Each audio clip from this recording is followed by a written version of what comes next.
Comme d'habitude, j'ai feuilleté la presse régionale et je commence avec une info parue dans La Provence et je remercie Gilles qui m'a envoyé l'article. 4 pieds nickelés arrêtés après le vol de 165 demi-paires de baskets.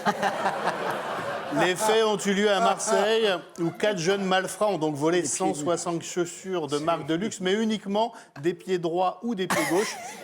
Et je rappelle que, à part si on est unijambiste, une chaussure droite et une chaussure gauche, c'est comme Laurel et Hardy, le fromage et le vin, ou, comme me le disait Jacques avant l'émission, une levrette et une petite claque sur les fesses.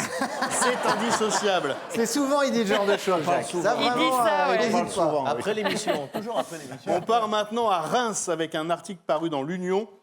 Venu se plaindre du bruit de la chasse d'eau, il se prend un coup de fusil dans le mollet. Alors certes, c'est désagréable de se prendre un coup de fusil dans le mollet quand on va sonner chez son voisin, mais au moins le voisin tire la chasse d'eau, ce qui n'est pas le cas partout. Par exemple, en Suisse, dans la ville de Bulle, une femme vient d'être condamnée à 2 mois ferme pour avoir tartiné ses excréments sur des vitrines, des voitures, ainsi que sur les portes, les serrures et les boîtes aux lettres de ses voisins. Alors elle, quand elle se pointe avec une mousse au chocolat à la fête des voisins, t'as pas intérêt d'y goûter. Alors je sais, Jérôme, Est-ce qu'il y avait de l'huile de palme?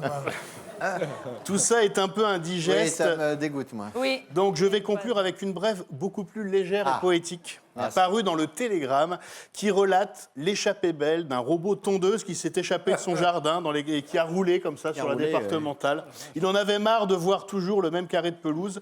Il a décidé de changer d'air et je trouve que c'est une leçon très inspirante pour nos téléspectateurs. Alors si toi aussi chez toi, t'en as marre de voir toujours le même petit carré de pelouse, prends une maîtresse, va voir ailleurs et trompe ta femme. Voilà Jérôme. Très joli.